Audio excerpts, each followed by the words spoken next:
Olá, queridos alunos! Dando continuidade ao assunto relacionado à genética, hoje falaremos um pouco sobre linkage ou genética fatorial. Dizemos que um gene está em linkage ou ligação gênica quando ele está em um mesmo cromossomo e não se segrega de forma independentemente na formação dos gametas. Como assim, professor? Para a gente entender um pouco o que seria linkage, nós temos que entender a diferença entre o linkage e a segunda lei de Mendel. Porque em ambos os casos nós trabalharemos com gametas díbridos. Como assim, professor? Vamos lembrar um pouco o que seria essa segunda lei de Mendel na formação dos gametas. Nós temos aqui um díbrido, onde nós temos o cromossomo e nós temos um alelo azão e o outro cromossomo alelo azinho, um cromossomo com Bzão e um cromossomo com alelo Bzinho. Na formação dos gametas que acontece na meiose, aí o que nós vamos ter aqui? A formação dos gametas híbridos. No caso, azão, Bzão, azim, Bzim, azim, Bzão e azão, Bzim. Ou seja, nós temos formação de gametas com a mesma proporção, tá bom? Já quando a gente tem um gene com linkage ou genes ligados, o que nós vamos ter? Mesma ideia, só que se você observar e fizer um comparativo, enquanto na segunda lei de Mendel cada alelo está ligado a um cromossomo, no linkage ou genes ligados, como o próprio nome diz, os alelos ou um par de alelos estão no mesmo cromossomo. Isso é o que acontece na realidade, na boa parte dos casos estudados em biologia ou na genética. O que nós observamos aqui? Que acontece a duplicação, que é um processo natural antes da formação dos gametas, que acontece na meiose, e a formação dos gametas. Você percebe que, diferentemente aonde na segunda lei de Mendel cada alelo está ligado a um cromossomo, aqui um par de alelos está ligado a um cromossomo. Então você percebe que ocorreu no linkage. Caso não aconteça nenhuma alteração, que a gente vai estudar a alteração já, nós só teremos a formação de dois gametas, ou seja, probabilidade de meio para cada. Um gameta azão Bzão e outro gameta azim Bzim, tendo como base esse gene aqui, tá bom? Essa célula embrionária. Vamos aqui falar um pouco. Para a gente entender ainda melhor o que seria esse linkage, nós vamos fazer aqui o experimento da Drosophila melanogaster, ou mosca da fruta. O que nós vamos observar aqui inicialmente? Primeiramente, as características, que é de praxe. Depois que a gente for estudar a genética, nós temos que primeiro focar nas características do indivíduo. Nós temos a cor do corpo da mosca da fruta, que nós temos o amarelo como dominante e o preto como recessivo, e a asa alongada, Vzão, que é a dominante, e a vertigial, Vzim, que é a recessiva, tá bom? Quando nós cruzamos na geração parental duplo homozigoto, nós temos aqui a mosca amarela normal, ou seja, no caso que é Pzão, Vzão, e a mosca preta com cor preta e arte vertigial, Pzim, Vzim. Acontece a formação dos gametas e a formação do híbrido. Você percebe aqui, que é preservando a característica dos dominantes.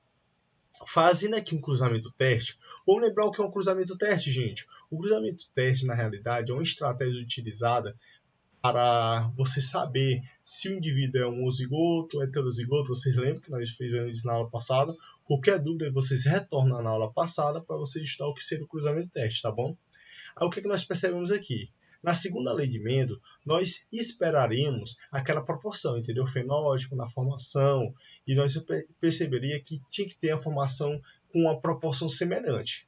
No entanto, quando nós observamos, nesse caso aqui, observamos os fenótipos distribuídos, mas em proporções bem diferentes do esperado, aquela 9 para 3 para 3 para 1, não é? O que nós percebemos aqui? Que existe uma grande quantidade, 41,5%, de indivíduos Pzão, Pzim, Vzão, Vzim, e Pzim, Vzim, e indivíduos que é Pzão, Pzim, Vzim, e Pzim, Vzão, Vzim, uma proporção bem inferior do que esperável. Nós esperaremos o quê? Uma proporção de acordo com a lei de Mendel. Mas o que foi que aconteceu na realidade? Que é o caso aqui, explica o que seria essa recombinação, essa permutação. Na verdade, a recombinação ou permutação, ou muito também conhecido como crossover, é um processo que acontece na meiose, na prófase 1, que acontece a troca dos pares dos cromossomos homólogos, ou seja, eu gosto de dizer, a troca dessa base bem aqui, ó, tá entendendo? Olha o que nós temos aqui. Nós temos um cromossomo e nós temos outro cromossomo. Você percebe que desse lado tem azão, Bzão, Czão. Aí aqui se repete porque foi duplicado. Azim, Bzim, Czim. O que nós vamos ter aqui? Acontece o crossover, que é exatamente essa recombinação, onde acontece a troca dessas bases aqui, entendeu? Das bases dos cromossomos homólogos. E o que nós percebemos aqui, no terceiro caso, nós temos que esse cromossomo aqui, esse braço do cromossomo foi recombinado e esse não foi. Isso que é interessante. Os alelos que sofreram recombinação são chamados de genes recombinantes, e os que não sofreram vão ser chamados de genes parentais. Olha aqui outro caso. Aí, com base nisso, nós teremos um novo arranjo, que seria o arranjo cis e o arranjo trans. O que seria esse arranjo cis? É quando você vai ter exatamente os alelos dominantes de um lado em um cromossomo, os alelos recessivos no outro par de cromossomo, entendeu? Como você percebe aqui, ó, Pzão, Vzão e Pzinho, Vzinho, em cromossomo distinto, mas eles estão ligados.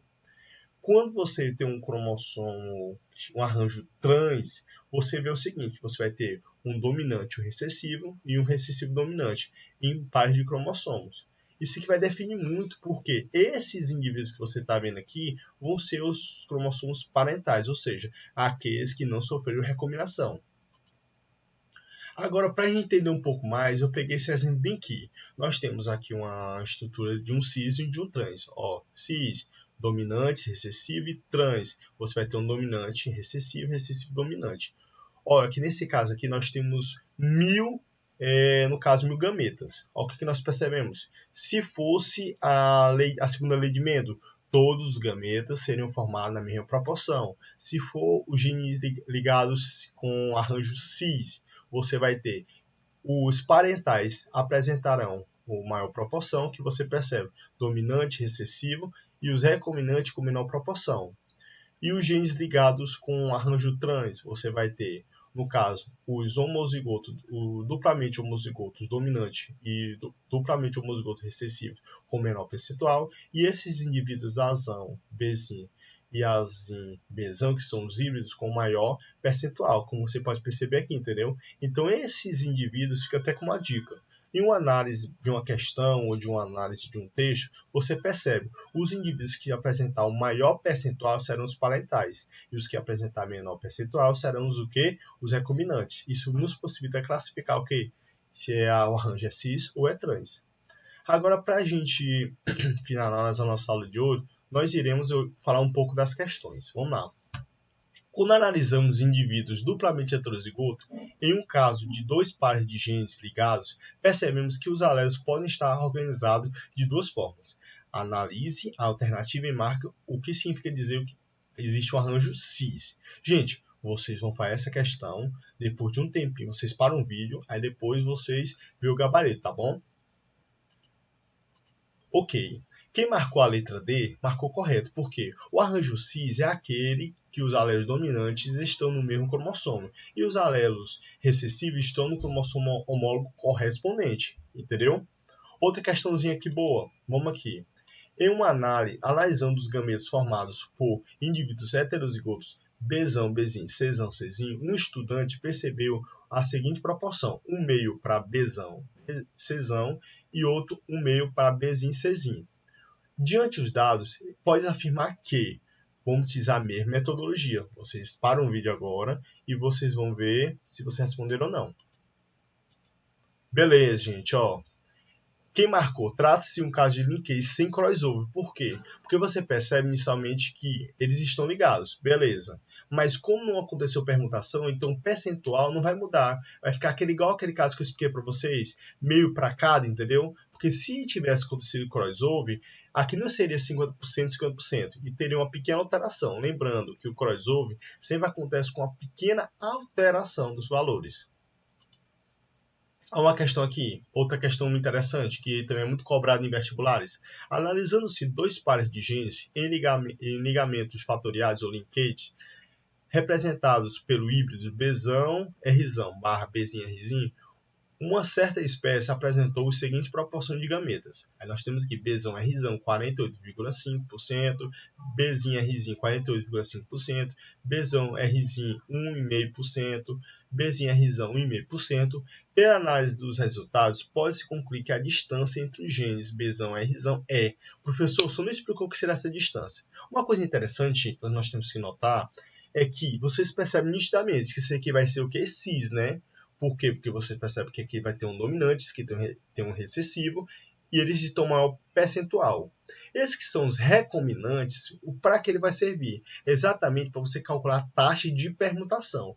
A taxa de permutação, ou a distância entre os genes, ele é calculado pelo somatório dos recombinantes. Então, se eu somar, nesse caso, 1,5 mais 1,5, vai dar quanto? 3. Vocês entenderam como é simples? Então, o maior percentual vai servir para a gente classificar o que? O arranjo. E os menores percentuais são os recombinantes, servirão exatamente para vocês saberem qual é a taxa de permutação ou a distância, que nesse caso é calculada em Morganideus ou